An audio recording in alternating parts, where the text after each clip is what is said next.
Hello friends, welcome to defence matrix. तो जैसा कि हम जानते हैं, टर्की द्वारा हाल ही में एक ड्रोन कैरियर सर्विस में इंडक्ट किया गया है और इसके लिए ये कहा जा रहा है कि ये दुनिया का सबसे पहला ड्रोन एयरक्राफ्ट कैरियर है। खैर, ये जो टर्म है ये स्पेसिफिकली प्रमोशन के तौर पर यूज़ किया जा रहा है।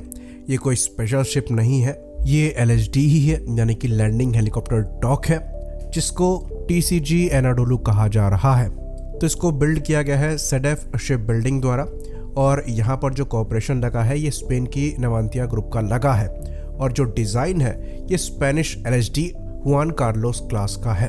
तो ये कोई स्पेशल शिप नहीं है, लेकिन यहाँ पर खास बात यह है कि इसको 2015 में ऑर्डर किया गया था और 2023 में कमीशन कर लिया गया, यानी कि ऑर्डर होने के 8 साल में ही।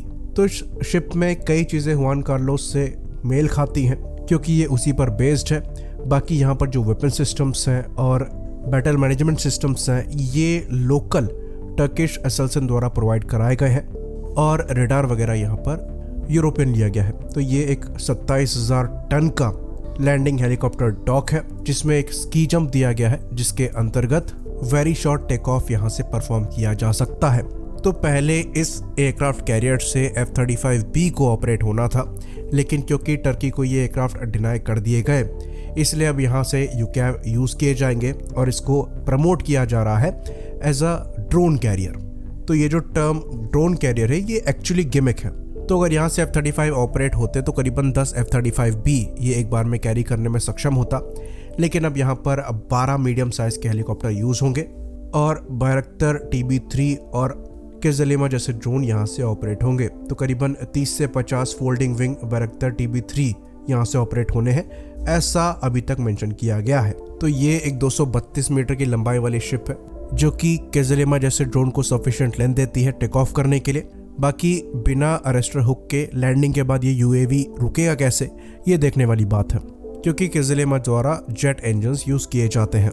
बाकी एम्फीबियस असॉल्ट शिप के तौर पर यहाँ पर करीबन 27 एम्फीबियस असॉल्ट व्हीकल्स आ सकते हैं। साथ में ये 4 लैंडिंग क्राफ्ट मैकेनाइज्ड को होस्ट करने में सक्षम होगा, या फिर 2 लैंडिंग क्राफ्ट एयर कुशन, या फिर 2 लैंडिंग क्राफ्ट व्हीकल पर्सनल्स को कैरी करने में सक्षम होगा।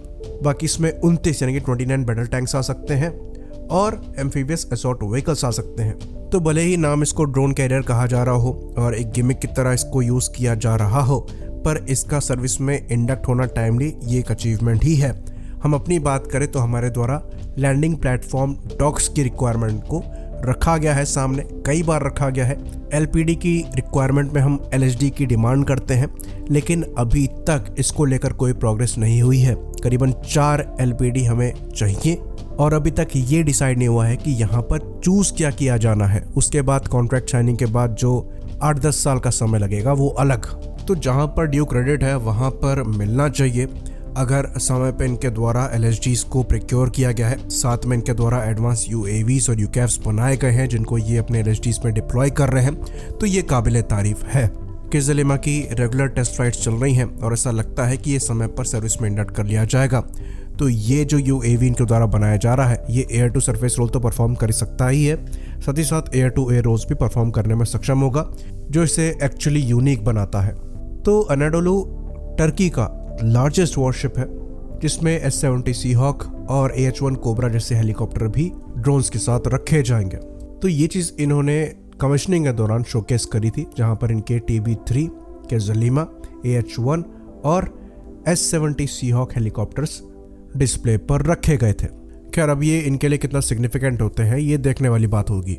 बाकी अगर F-35 इनको मिल जाते हैं तो पावर प्रोजेक्शन जो है वो इस LHD को लेकर काफ़ी सिग्निफिकेंट पड़ता और ग्रीस पर दबाव आता, लेकिन F-35 ना मिलने की वजह से इस LHD की जो ताकत है ये आधी हो गई है।